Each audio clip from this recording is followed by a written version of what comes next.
biasa sekali Pak tadi. Namun ada pemateri kedua Bapak Bisman Bahtiar yang akan menyampaikan kembali. Dan saya kira banyak pertanyaan yang ngantri nih Pak Qurtubi.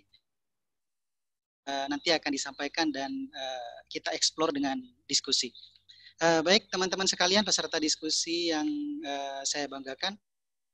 Untuk pemateri kedua kita pada sore hari ini yakni Bapak Bisman Bahtiar. Sebagaimana saya perkenalkan di awal bahwa beliau merupakan Direktur Eksekutif PUSEP dan juga sebagai advokat di JLP Law Firm dan juga sebagai staf ahli Komisi 7 DPR RI dari tahun 2009 sampai 2019 dan sebagai ketua tim ahli penyusun RUU Migas. Untuk lebih jelasnya mari kita sama-sama dengarkan pemaparan dari Bapak Bisman Bahtiar. Kami persilahkan. Bismillahirrahmanirrahim. Assalamualaikum warahmatullahi wabarakatuh. Bismillah. Waalaikumsalam.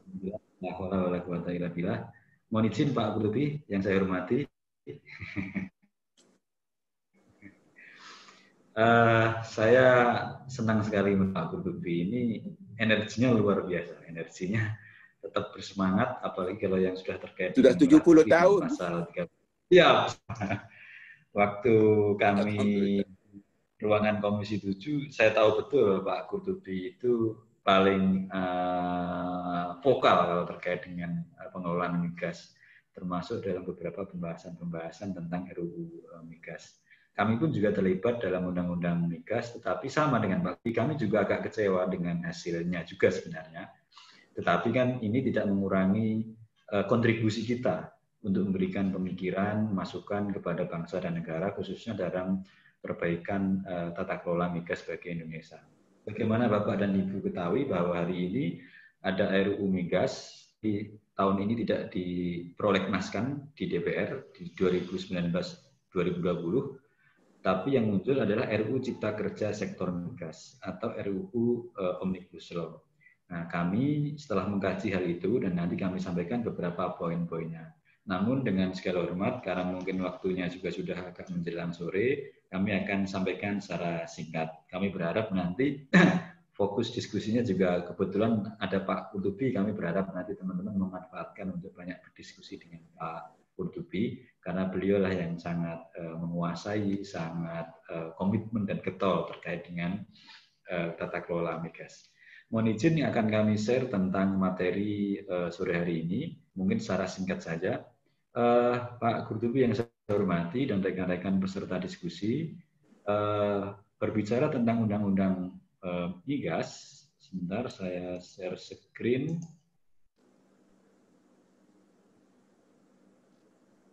Sudah keluar ya? Oke. Udah keluar. Oke, berbicara tentang undang-undang migas, mohon izin bahwa RUU Migas ini sebenarnya telah disiapkan sejak tahun 2010. Ini saya lewati aja undang-undang. Jadi sebentar tahun 2010 terkait dengan penguasaan negara dalam konstitusi. Jadi waktu itu kan ada gugatan di Mahkamah Konstitusi. Mahkamah Konstitusi menyatakan bahwa paling tidak harus ada 5 unsur penguasaan negara. Ada pengelolaan, kebijakan, pengurusan, pengaturan, dan pengawasan. Pengelolaan itu adalah dimaknai sebagai negara atau pemerintah terlibat memiliki saham atau terlibat langsung dalam manajemen. Kebijakan itu adalah bagaimana negara mengartikulasikan kehendakan. Pengurusan itu bagaimana kemampuan negara untuk mengeluarkan izin atau tidak mengeluarkan izin. Sedangkan pengaturan itu adalah kemampuan negara untuk membuat aturan, undang-undang, PP, Perpres, Permen, dan seterusnya, atau regling. Pengawasan itu kemampuan negara untuk mengawasi atau memastikan sebuah kegiatan itu sesuai dengan maksud dan tujuannya serta sesuai dengan undang-undang. Dan inilah yang menjadi dasar waktu itu kenapa Mahkamah Konstitusi membubarkan BP Migas. Dan oleh Mahfud MD ditambahi untuk sebesar-besarnya kemakmuran rakyat. Ini makna konstitusi. Makna itu adalah akumulatif, tidak alternatif atau tidak fakultatif. Artinya kalau tidak ada unsur ini, maka tidak bisa disebut menguasai negara. Gitu. Nah, oleh karena itu saat itu disampaikan oleh Mahkamah Konstitusi, inilah alasan kenapa saat itu BP Migas dibubarkan. Sebagaimana tadi juga telah disampaikan oleh Pak Dr. Qurtubi. Yang pertama adalah saat itu, ya ini sebagai refleksi saja bahwa BP Migas hanya melaksanakan fungsi pengawasan. Saat itu BP Migas hanya melaksanakan fungsi pengawasan. Yang kedua adalah model hubungan kontrak kerjasama antar BP Migas itu mendegradasi makna penguasaan negara. Kenapa mendegradasi? Karena adalah pemerintah tidak secara langsung dapat melakukan pengelolaan atau menunjuk secara langsung BUMN. Tadi sudah disampaikan oleh Pak Kurtubika, dengan kontrak dia tidak bisa menunjuk BUMN. Yang kedua, setelah BP Migas menandatangani kontrak kerjasama, maka seketika itu negara terikat pada seluruh isi kontrak. Kalau dalam hukum itu adalah kontrak, azas berkontrak itu, kontrak itu adalah hukum tertinggi bagi para pihak. Nah, kalau sudah dengan kontrak, maka dia akan terikat. Gitu. Dan berikutnya adalah tidak maksimalnya keuntungan sebesar-besarnya bagi kemakmuran rakyat. Nah, ini beberapa alasan saat itu kenapa BP Migas dibubarkan oleh Mahkamah Konstitusi pada tahun 2012. Saat itu memang pro dan kontra, tetapi suka tidak suka ya itulah putusan Mahkamah Konstitusi saat itu. Saya ingin mengeksplor ini lebih panjang, tetapi karena waktunya terbatas, next time kita agendakan lagi, kita percepat. Berikutnya teman-teman semuanya, ingin saya sampaikan bahwa saya ingin menggambarkan begini, bahwa hari ini ada Undang-Undang Cipta Kerja, RUU Omnibus Law. Tetapi perlu saya sampaikan bahwa sebenarnya sudah ada RUU Migas. Saya ingin menggarisbawahi bahwa RUU Migas ini telah dimulai tahun 2010.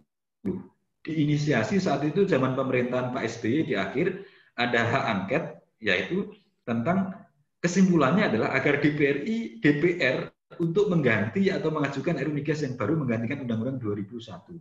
Yang ingin saya katakan adalah DPR RI pada tahun 2010 atau 2009 ini sudah menyadari bahwa Undang-Undang Migas 22 tahun 2001 itu kurang tepat. Sebelum adanya putusan Mahkamah Konstitusi. Sudah ada putusan ini. Gitu loh.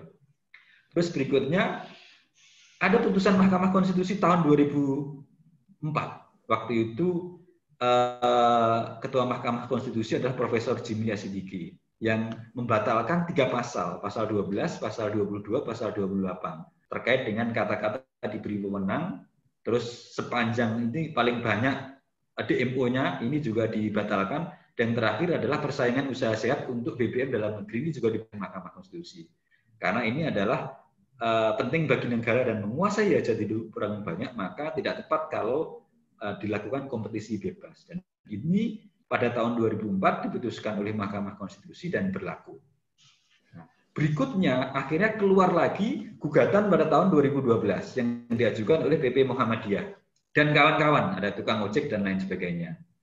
Saat itu putusannya adalah seluruh hal yang berkaitan dengan badan pelaksana dinyatakan bertentangan dengan Undang-Undang Dasar 45. Maksudnya berkaitan dengan BP Migas. Karena fungsi dan tugas badan BP Migas dilaksanakan oleh pemerintah terkait dengan diundangkannya undang-undang baru. Nah, catatannya adalah pada tahun 2012 saat itu terjadi kehebohan sehingga dibentuklah secara darurat SKK Migas. Migas dalam PP dan Permennya itu dibentuk sementara sebenarnya. Sementara atau secara khusus sampai menunggu undang-undang baru. Nah, tahun 2012 sebetulnya sudah diproses membentuk RUU Migas. Nah, akhirnya digeser dalam rangka memenuhi putusan Mahkamah Konstitusi. Nah, berikutnya teman-teman semua, inilah pasal-pasal terkait BP Migas yang diputus oleh Mahkamah Konstitusi. Ada 15 pasal, bayangkan. Plus 3 pasal dalam tahun 2004, berarti paling tidak ada 18 pasal yang dibatalkan oleh Mahkamah Konstitusi saat itu. Nah, oleh karena itu, teman-teman semuanya, saya ingin mengelaborasi ini, tapi sekali lagi agar waktunya lebih singkat. Nah, inilah teman-teman semuanya, sekarang kita bahas tentang RUU Migas di Omnibus Law sektor migas. Yang ingin saya katakan pertama ini. Apa sih yang diharapkan dari tata kelola migas yang baru? Saya ingin sampaikan, yang pertama adalah mengembalikan kedaulatan negara sesuai dengan Undang-Undang Dasar 45, terutama pasal 33 yang disampaikan Pak Kurtubi tadi.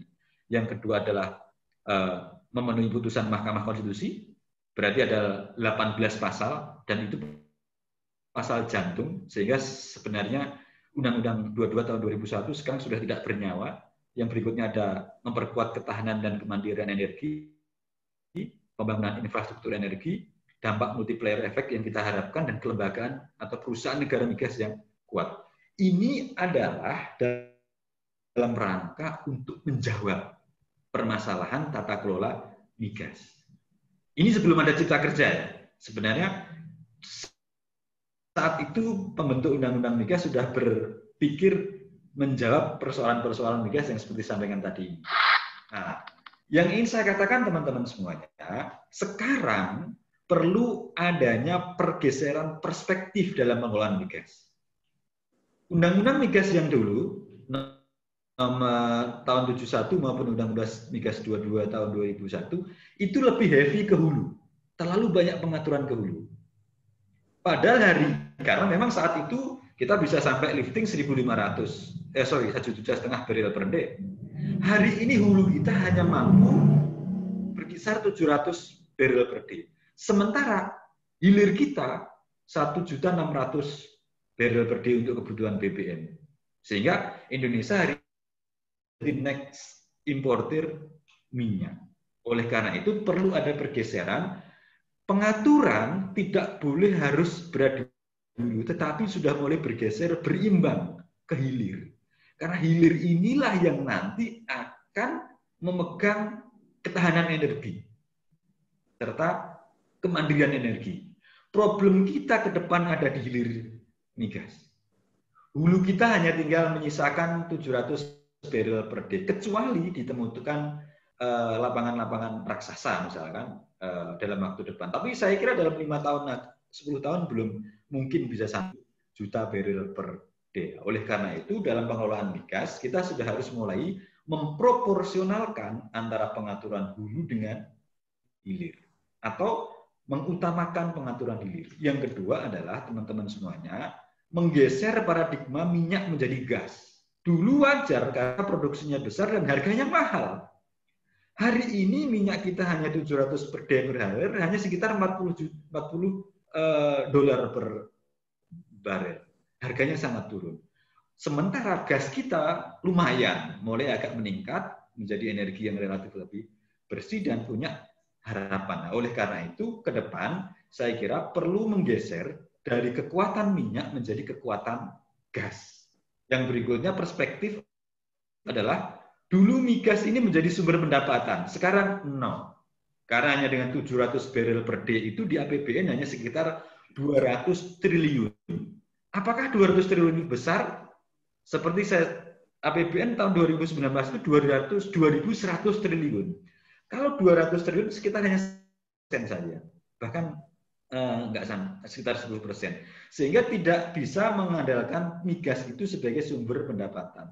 Kita harus menggeser migas ini menjadi pemicu multiplier effect, pemicu pertumbuhan ekonomi, pemicu efek-efek pengganda dalam bidang ekonomi. Karena kita sudah tidak mungkin memacu migas kita menjadi lebih besar termasuk dengan harga yang mahal. Yang keempat adalah menggeser perspektif. Mohon izin, dulu kan migas ini terkenal atau banyak dikatakan banyak mafianya, baik di hulu maupun di hilir. Nah, ke depan bagaimana terjadi good governance, bagaimana menjadi tata kelola migas yang baik. Inilah perspektif pengelolaan migas ke depan yang harus menjadi prasyarat dalam perbaikan tata kelola migas di kemudian hari. Berikutnya teman-teman semuanya, ini Omnibus Law. Undang-undang migas, kalau boleh saya sampaikan, sebagaimana disampaikan Pak Kurtubi, karena kami berproses waktu itu sama-sama, masuk menjadi prolegnas tahun 2010. DPR 2009 sampai 2014 tidak selesai. Habis itu masuk prolegnas lagi tahun 2014 sampai 2019. Zaman periodenya Bapak Kurtubi di DPR Komisi 7. Itu juga tidak selesai. Artinya hampir 10 tahun atau 10 tahun lebih undang-undang migas tidak selesai. Dan muncullah undang-undang Omnibus Law ini, RUU Cipta Kerja, yaitu undang-undang yang menggabungkan berbagai sektor ke dalam satu undang-undang. Yang tujuannya untuk menciptakan peraturan mandiri yang menegasikan peraturan-peraturan peraturan lain. Peraturan lain itu ya undang-undang minerba, undang-undang migas, undang-undang pertanian, atau sektor-sektor lain. Nah, inilah Omnibus Law yang tujuannya menyatukan berbagai macam undang-undang. Sehingga Omnibus Law ini seperti ya bus lah, bus besar yang berisi hukum untuk menegasikan beberapa pengaturan.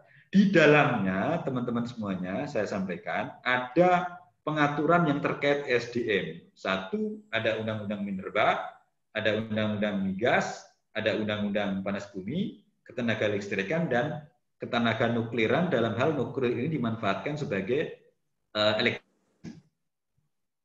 Undang-undang minerba sudah menjadi undang-undang 3 tahun 2020. Nah, kita sekarang akan membahas di Undang-Undang Nomor 2, yaitu Undang-Undang 22 tahun 2001. Di Undang-Undang 2 tahun 2001, teman-teman semuanya, inilah isi beberapa RUU Cipta Kerja. Agak panjang, tetapi akan kami sampaikan secara singkat saja. Ke depan kami nanti akan bisa berdiskusi lebih panjang. Pertama, ketentuan umum. RUU Cipta Kerja, ini isinya RUU Cipta Kerja. RUU Cipta Kerja dan RUU Migas tidak banyak beda dari sisi ketentuan umum. Yang kedua adalah penguasaan negara. RUU Cipta Kerja menjelaskan kegiatan usaha hilir itu terdiri migas, hulu, dan hilir. Sementara kalau di RUU Migas ada kalimat di samping penguasaan dimiliki oleh negara. Ini panjang nanti, karena aspek dampak hukum dari dimiliki itu nanti ada hak keperdataannya. Nah, kawan-kawan kita diskusi ini. Apa bedanya penguasaan dengan kepemilikan? Kalau penguasaan itu adalah dalam konteks hukum publik, sementara kalau dalam kepemilikan itu ada konteks hukum privat, ada konteks dalam hukum perdata. Ini bedanya. Yang berikutnya adalah, ini yang menarik, mengatur tentang penyelenggaraan kegiatan usaha migas.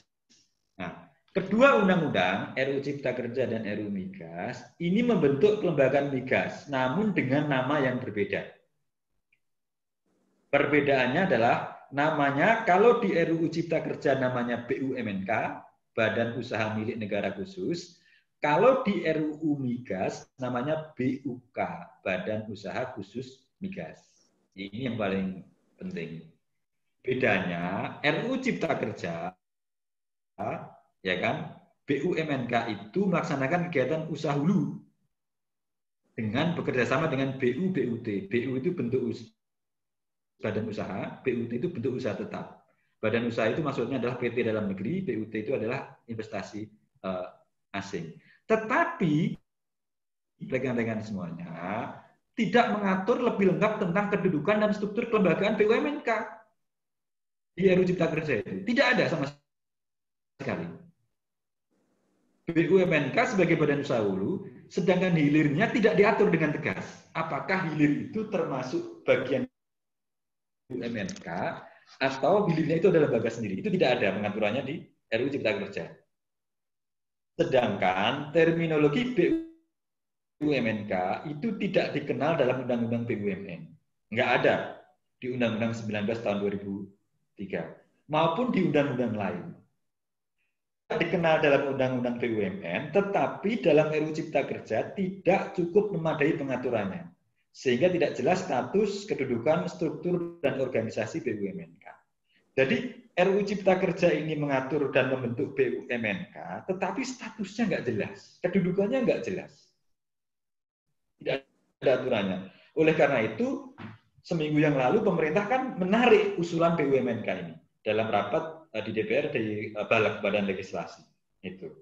Nah, sedangkan di RUU Migas mengatur lebih lengkap terkait dengan hulu dan hilir. Kalau itu jelas. BUK Migas itu punya 4 kaki. Yang pertama adalah kaki hulu sendiri, hulu operate atau hulu yang mengoperasikan sendiri. Yang kedua adalah hulu yang dikerjasamakan. Yang ketiga adalah hilir minyak. Yang keempat adalah hilir gas bumi. Oke.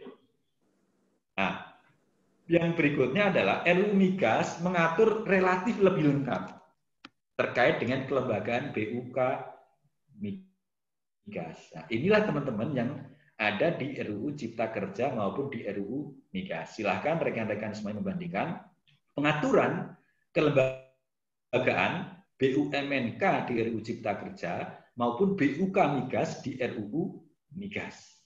Oke. Berikutnya, yang saya sampaikan. Terus yang keempat adalah pengaturan tentang jenis kegiatan usaha migas. Kalau ini sama, RUU Migas dan RUU Cipta Kerja sama. Intinya hulu dan hilir, hulu itu eksplorasi dan eksploitasi, sementara hilir ada pengolahan, pengangkutan, penyimpanan, dan niaga. Ada tambahan satu di migas itu ekspor. Yang berikutnya adalah di RUU Cipta Kerja mengatur tentang perizinan berusaha. RUU Cipta Kerja mengatur tentang perizinan berusaha, sedangkan di RUU Migas tidak mengatur hal ini. Ini yang di RUU Cipta Kerja.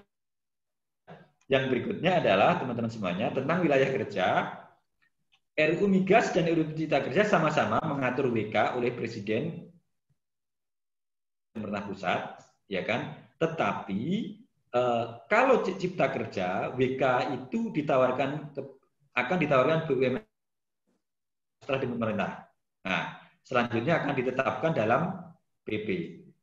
Sedangkan kalau di RUU Migas, pemerintah pusat menyiapkan wilayah kerja yang akan diusahakan oleh BUK Migas, hampir sama.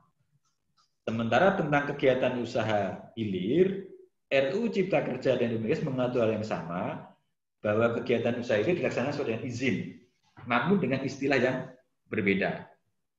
Yang kedua, jenis kegiatan usaha sama, namun RUU Migas ada satu tambahan yaitu izin ekspor di RUU Migas. Dan keduanya tidak mengatur secara khusus tentang kegiatan usaha hilir gas bumi. Yang berikutnya tentang sanksi administratif, RUU Cipta Kerja dan RUU Migas sama memberikan sanksi administratif, namun dalam RUU Migas itu mengatur jenis dan sanksi administratif. Nah, ini yang ingin saya sampaikan teman-teman semuanya. Yang berikutnya tentang penyidik pegawai negeri sipil atau PPNS. Ini yang akan mengerikan ini. Dalam RUU Cipta Kerja, PPNS itu diberikan kewenangan untuk melakukan penangkapan. Ini ngeri kawan, teman-teman semuanya. Ya kan? Pihak-pihak yang diduga melakukan tindak pidana, melakukan penggeledahan, yang keempat, yang ketiga penyitaan. Ini tiga ya. Padahal banyak aslinya, ini ya contoh saja. Yang ingin saya sampaikan, kewenangan penangkapan, penggeledahan, dan penyitaan sebaiknya mengacu kepada Kitab Undang-Undang Hukum Acara Pidana. Orang yang diduga melakukan tindak pidana ditangkap, dicurigai langsung dilakukan penggeledahan. Ini beberapa hal tidak sesuai dengan KUHP. Dan ini bahaya kalau bagi rakyat dan disimpangkan oleh PPNS. Kewenangan yang terlalu berlebihan yang diciptakan oleh RUU Cipta Kerja. Nah, sedangkan PPNS dalam RUU Migas, kewenangannya dengan kewenangan yang disampaikan dalam Kitab Undang-Undang Hukum Acara Pidana. Nah, ini saya kira yang perlu cermati. Andai kewenangan ini nanti akan ditetapkan di RUU Cipta Kerja, kami kira kami Pusat orang pertama kali yang nanti akan menggugat ini di Mahkamah Konstitusi. Ini melanggar HAM dan berbahaya bagi hak masyarakat. Walaupun maksudnya baik, tetapi ini berbahaya kalau disalah gunakan. Yang adalah tentang sanksi administratif bagi usaha hilir. Kalau di RUU Cipta Kerja, sanksi administratif denda paling tinggi 60 miliar, pidananya 5 tahun. Kalau di RUU Migas, sanksi administratifnya 300 miliar dan pidananya 6 tahun. Nah, ini sangat menyolok. RUU Cipta Kerja 60 miliar, RUU Migas sampai 300 miliar. Kalau pidananya 5 tahun. Yang terakhir, teman-teman semuanya, yang ingin saya katakan, di RUU Cipta Kerja juga ada ketentuan pidana terkait dengan penyalahgunaan pengangkutan BBM niaga, BBM, LPG, dipidana penjara 6 tahun. Oke lah, kalau ini karena barang subsidi harus dilindungi. Terakhir, dalam RUU Cipta Kerja dan RUU Migas mengatur tentang aturan peralihan. Dalam aturan peralihan itu, RUU Cipta Kerja dan RUU Migas mengatur hal yang sama tentang aturan peralihan, yaitu SKK Migas tetap melaksanakan fungsi dan tugasnya sampai terbentuknya BUMN. Dan kontrak tetap dihargai.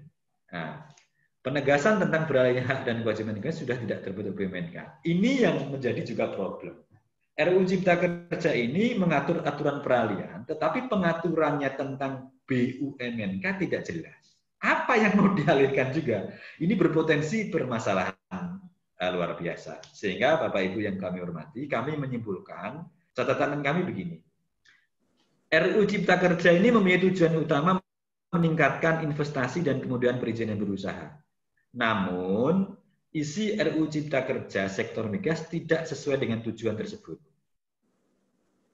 Yang ingin saya katakan begini, tujuannya meningkatkan investasi dan memberi kemudahan perizinan. Namun isinya nggak ada terkait dengan peningkatan investasi. Juga tidak terkait dengan kemudahan perizinan. Itulah isi RUU Cipta Kerja sektor migas. Tujuannya baik, tetapi ternyata isinya belum nendang, belum nonjol. Ini kritik kami pada penyusunnya. Yang kedua, masalah migas sangat kompleks sehingga harus diatur dalam sebuah undang-undang yang komprehensif dan holistik. Dalam sebuah undang-undang khusus, yaitu Undang-Undang Migas. Untuk itu, sebaiknya pengaturan sektor migas dalam RUU Cipta Kerja disatukan dalam RUU Migas. Daripada diatur di Cipta Kerja dan RUU Migas, lebih baik satu saja. Lebih baik dari sisi kompilasi hukumnya. Toh ini sudah pernah terjadi di RUU Minerba. Ada RUU Minerba, ada Omnibus Law sektor Minerba. Saat itu terjadi kompromi antara Komisi DPR dengan Badan Legislasi. Akhirnya beberapa konten isi RUU Cipta Kerja sektor Minerba dimasukkan dalam RUU Minerba. Sehingga jadilah Undang-Undang 2020. Bisa. Kenapa di RUU Minerba bisa, di RUU Migas belum bisa. Nah, oleh karena itu, kami mengusulkan sebaiknya pengaturannya lebih baik di RUU Migas. Agar apa? Pengaturannya lebih lengkap. Jadi satu, bukanya lebih gampang. Nggak perlu buka dua undang-undang. Prinsipnya sama, sama-sama undang-undangnya. Sama-sama yang menerbitkan DPR dan pemerintah atau presiden. Hanya beda. Kalau RUU Migas nanti yang garap Komisi 7, kalau RUU Cipta Kerja yang garap Badan Legislasi. Toh sama aja. Sama-sama mewakili rakyat. Oleh karena itu kami lebih suka, lebih setuju masuk di RUU Migas agar jadi satu. Karena menangani migas ini tidak bisa parsial, tetapi harus komprehensif pengaturannya. Nggak bisa hanya dengan 11 pasal tadi yang saya sampaikan di RUU Cipta Kerja. Tapi kalau misalkan RUU Cipta misalkan mengatur begini, pengadaan tanah untuk migas, bla bla. Oke, bagus. Misalkan perizinan dijamin semuanya ditangani oleh badan usaha yang dibentuk oleh negara. Oke, saya setuju. Tapi kalau yang lain-lain lebih baik diatur dalam RUU Migas. Yang ketiga, RUU Migas harus merealisasikan kelembagaan badan usaha. Nah, ini yang digarisbawahi Pak Kortubi, kami sepakat. Sekali lagi, bentuknya badan usaha. Mau soal namanya BUMNK, atau BUK Migas, atau namanya apapun, yang penting namanya badan usaha milik negara. Karena itu sesuai dengan amanat konstitusi yang ditegaskan oleh Mahkamah Konstitusi. Kalau tidak badan usaha dipastikan bertentangan dengan putusan Mahkamah Konstitusi tahun 2012. Nah, oleh karena itu kelembagaan mau tidak mau harus dalam bentuk badan usaha. Nah, badan usaha itu kan pilihannya macam-macam. Bisa badan usaha Pertamina dijadikan seperti itu, atau misalkan SKK Migas dijadikan sebagai badan usaha. Atau tidak Pertamina juga tidak SKK Migas. Walaupun yang paling dekat adalah bisa jadi Pertamina mungkin. Dan dilebur dengan SKK Migas. Sehingga nanti Pertamina sebagai holding dan di bawahnya ada sub-sub holding, diantaranya ada hulu, hilir minyak, hilir gas. Jadi kalau usulan kami ada badan usaha milik negara dalam minyak dan gas bumi. Di bawahnya itu ada yang menangani unit usaha hulu, yang kedua ada yang menangani unit usaha hilir minyak, yang ketiga ada yang menangani unit usaha hilir gas bumi. Ini saya kira akan lebih pas. Dan diantaranya nanti difungsikan oleh ex atau bekas SKK Migas. Yang keempat, RUU Migas harus mempunyai perspektif penguatan pengaturan kegiatan usaha hilir. Yang seperti saya katakan tadi, sudah harus mampu menggeser paradigma dari hulu ke hilir. Sehingga penguatan hilir menjadi lebih penting. Sehingga nanti pertanyaannya yang sebagaimana disampaikan Bapak Kutubi, soal nanti apakah masih ada perlu BPH migas atau tidak ada perlu BPH migas, apakah nanti pengaturannya mau masukkan ke Dirjen Migas, apakah pada minyak cukup di Pertamina, pada gasnya cukup di PGN atau di kelembagaan yang menangani hal itu. Nah, ini nanti hal-hal yang menarik dan kami sudah siapkan beberapa hal yang nanti akan menjadi masukan ini. Yang terakhir adalah RUU Migas harus memberikan pengaturan afirmatif atau pengaturan yang mengutamakan atau yang mengangkat atau yang menyetarakan kegiatan usaha gas bumi. Jadi kalau gas buminya selalu melekat di minyak, nggak gas sendiri, tapi minyak dan gas. Gas bumi saya kira perlu diatur secara khusus sendiri, minimal dalam bab tertentu. Karena apa? Ke depan bisnis dan tata niaga gas bumi ini juga sangat kompleks. Oleh karena itu perlu ada pengaturan afirmatif terhadap gas bumi. Bagaimana pengaturan gas bumi yang baik dan sebagainya? Ke depan kami nanti akan juga sampaikan terkait dengan tata niaga dan tata kelola gas bumi yang sebenarnya memenuhi amanat konstitusi. Ini Bapak Ibu yang saya hormati, sebenarnya banyak yang ingin kami sampaikan, tetapi sekali lagi ini sebagai pengantar diskusi. Insya Allah kami ke depan akan pecah lagi, bisa diskusi per sesi kelembagaan, sesi wilayah kerja, sesi kontrak, sesi cost recovery atau sesi hilir minyak, sesi hilir gas bumi, dan seterusnya. Saya kira sore hari ini kita sangat beruntung ada Bapak Qurtubi dan nanti bisa berdiskusi banyak dengan Pak Qurtubi. Kalau dengan kami, saya kira banyak sekali nanti waktu yang bisa kita agendakan. Demikian yang kami sampaikan secara singkat, dan selanjutnya saya kembalikan kepada moderator untuk bisa dilanjutkan dengan sesi diskusi jika masih ada. Terima kasih, kami akhiri. Assalamualaikum warahmatullahi wabarakatuh. Waalaikumsalam warahmatullahi wabarakatuh. Terima kasih Pak Bisman atas penyampaiannya. Luar biasa kali diskusi kita pada sore hari ini. Hangat, walaupun di daerah Jakarta hujan begitu.